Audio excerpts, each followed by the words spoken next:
Bonjour, vous avez besoin d'être accompagné pendant cette période si particulière de déconfinement. Alors, vivons-la ensemble. Nous le savons bien, lorsque nous rencontrons des situations stressantes, il est important d'avoir des réactions appropriées. Le stress, sur une courte durée, est utile et bénéfique. Il accroît notre vigilance face à un danger, mais lorsqu'il s'installe et qu'il devient chronique, il peut engendrer un état d'alerte permanent qui n'est pas en fait sans conséquence sur notre santé et notre comportement. L'hypervigilance s'accompagne de modifications physiologiques comme par exemple l'augmentation de la pression artérielle, mais également des modifications comportementales avec des réponses parfois d'évitement. Il est donc important de rétablir la congruence entre les situations quotidiennes et nos manifestations anxieuses afin de diminuer, voire faire disparaître cette hypocondrie qui régit notre vie. L'annonce du déconfinement a fait remonter chez de nombreuses personnes leur vieux démon. Cette peur irrationnelle d'attraper le virus, crainte malheureusement surenchérie par la consultation de nombreux articles en ligne. Mais pour l'hypocondriaque, comme pour le cyberchondriaque, plus nous restons enfermés, protégés dans notre bulle de sécurité, plus nous nous sentons mieux. La séance que je vous propose ici est de reprogrammer votre inconscience pour modifier vos croyances concernant les maladies, en diminuant la tension et l'écoute obsessionnelle que vous portez sur votre corps, en arrêtant de sécréter des idées noires, en réapprenant à se relaxer via la respiration et ainsi faire diminuer ce stress qui nous pousse à imaginer des situations dramatiques et irréversibles. Et à la réaction exacerbée de peur succédera la réaction de calme et de réflexion, peut-être même accompagnée d'un mécanisme de questionnement intérieur positif, car nous le savons bien, nous avons tendance à entendre ce que nous voulons entendre, à penser ce que nous voulons penser, à comprendre ce que nous voulons comprendre et à ressentir ce que nous voulons ressentir. Afin d'installer durablement ces changements, il est important que vous puissiez écouter cette séance le plus souvent possible. Par contre, il ne faut surtout pas qu'elle se substitue à tout suivi médical ni au respect des gestes barrières mis en place actuellement. Alors, je vous invite à vous installer confortablement en prenant conscience de là où vous êtes, ici, maintenant. Vous pouvez à tout moment, si vous le souhaitez, changer bien sûr de position. L'important, c'est que vous soyez bien et que rien ne puisse venir vous déranger au cours de cette séance. Trouvez une position qui vous convienne et qui vous permette de vous détendre, qui vous permette d'être calme et serein.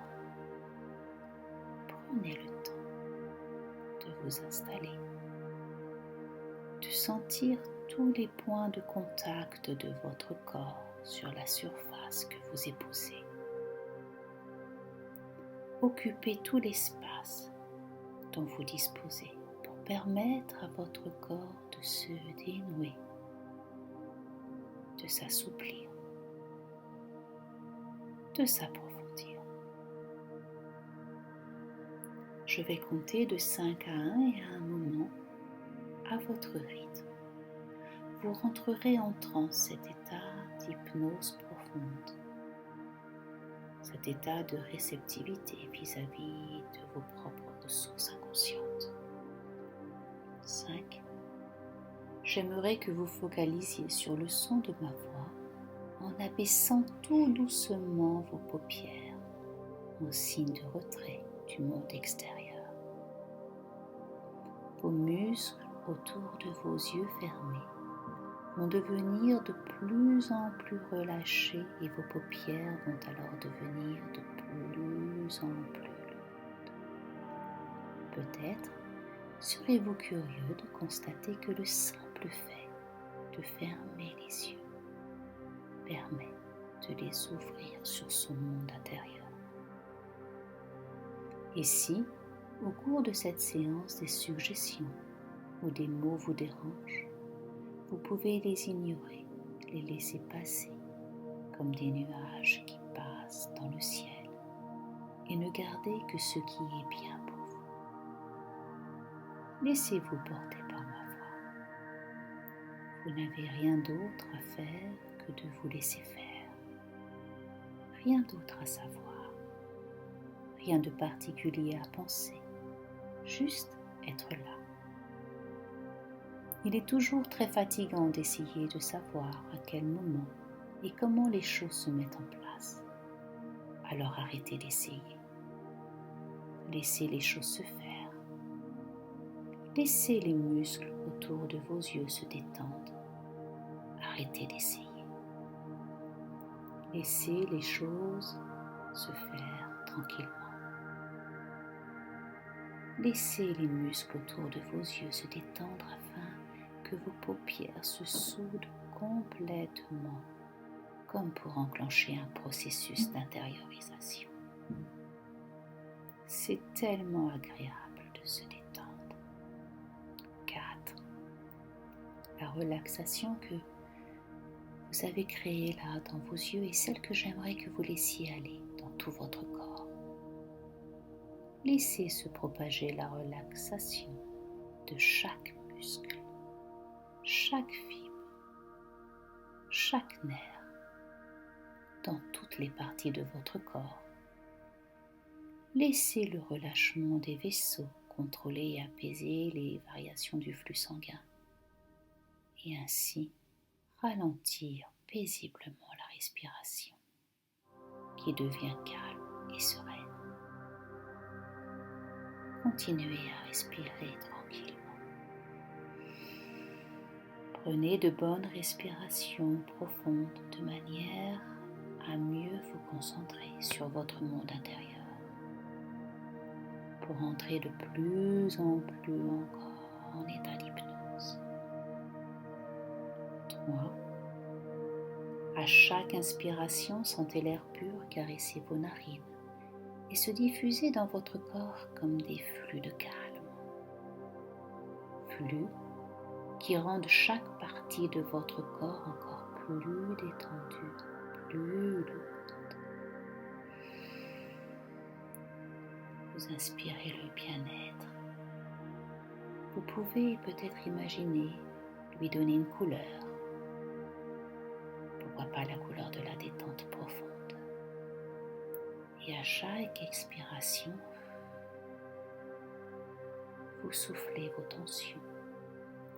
Vous laissez échapper les pensées inutiles, parasites, désagréables.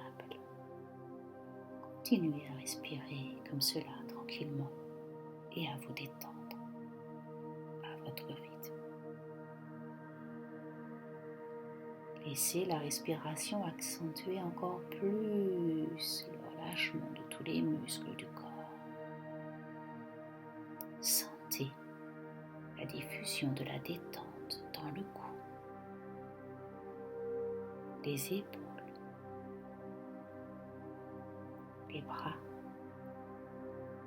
et même jusqu'au bout des doigts. Visualisez le flux de calme qui atteint maintenant les jambes, les mollets, pour glisser tranquillement jusqu'aux orteils. 2. Soyez curieux de constater l'empreinte que laisse maintenant votre corps lourd sur la surface sur laquelle vous êtes confortablement installé. La respiration est lente et le corps devient lourd. La respiration plus profonde et le corps devient tranquille. Peut-être le corps lourd et la respiration plus tranquille. Peut-être avez-vous remarqué que dans cet état de détente lié à la respiration, vous avez l'impression de ne plus avoir de corps, comme si toutes les moindres sensations inconfortables avaient disparu, glissant le long des différentes parties du corps et s'évacuant dans la terre. 1. À l'intérieur, un autre rythme donc arrive. Certaines choses se passent en vous. Cela peut aller dans les sons, les images ou les sensations.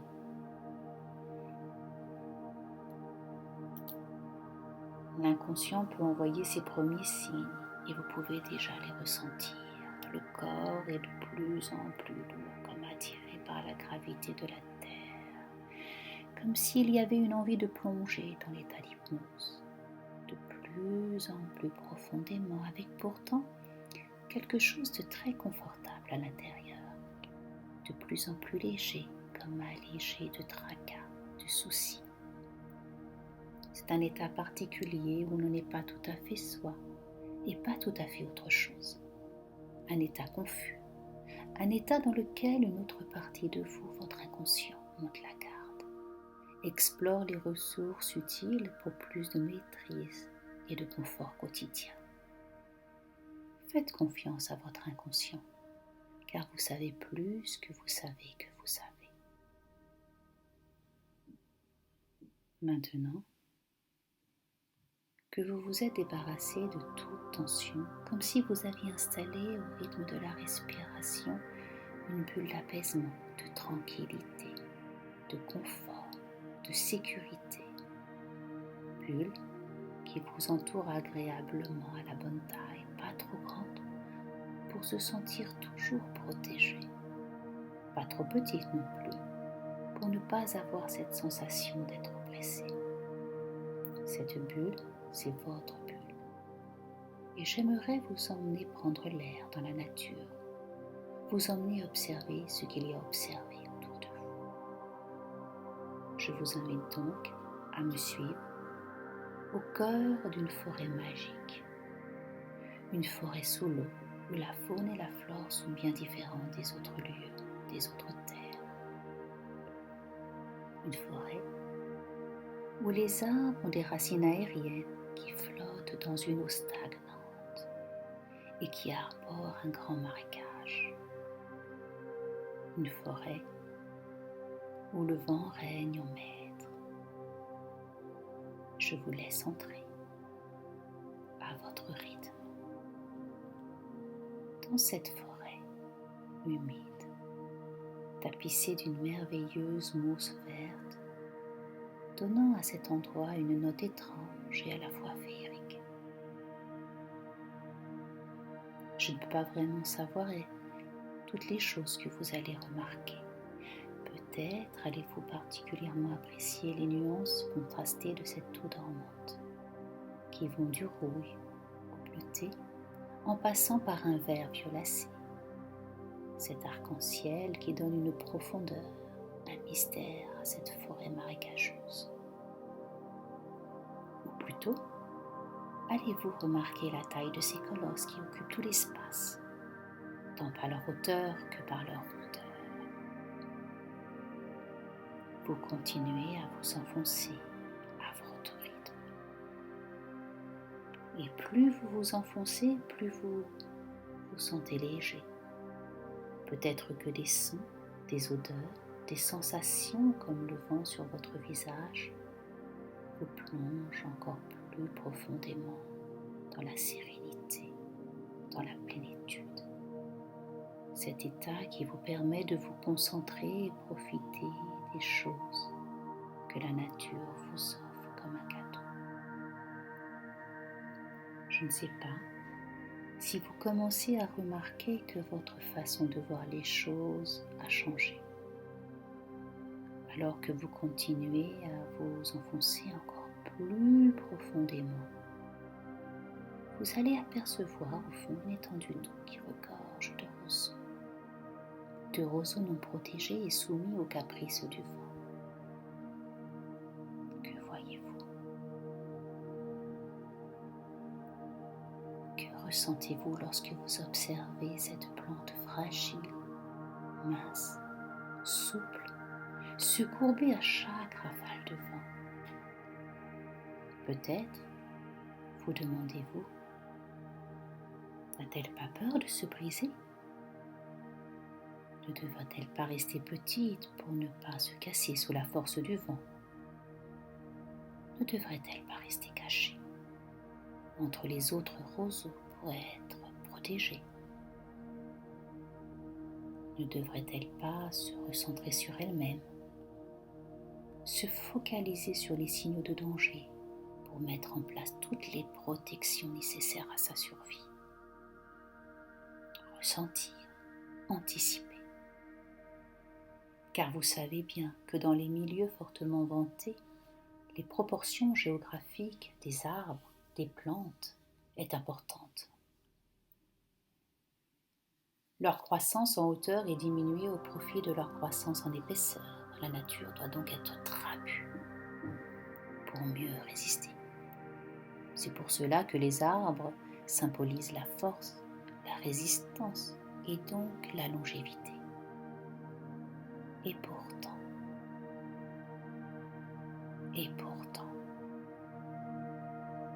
combien se sont vus déracinés sous la force des tempêtes? Alors, prenez le temps et le calme d'observer. Voyez comme votre questionnement intérieur est bien différent maintenant. Vous constatez que les roseaux, même frêles, sont suffisamment souples, légers, pour suivre le rythme du vent et ne pas résister à leur force. Ils se plient et se relèvent. Le vent comme le soleil ne doivent pas être vus comme des ennemis, mais au contraire, comme des alliés qui participent à leur croissance et à leur résistance. Ce travail que vous avez fait aujourd'hui va continuer bien longtemps après la fin de cette expérience.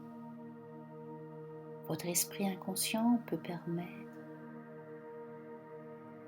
de mettre en place des solutions maintenant, cette nuit, les jours à venir. Il ne peut savoir comment va se faire l'intégration. Et peut-être trouverez-vous intéressant de laisser votre inconscient remarquer le changement lorsqu'il surviendra. Peut-être maintenant, peut-être demain, peut-être dans quelques jours. Alors, à votre rythme, en prenant tout votre temps, vous pouvez revenir ici et maintenant.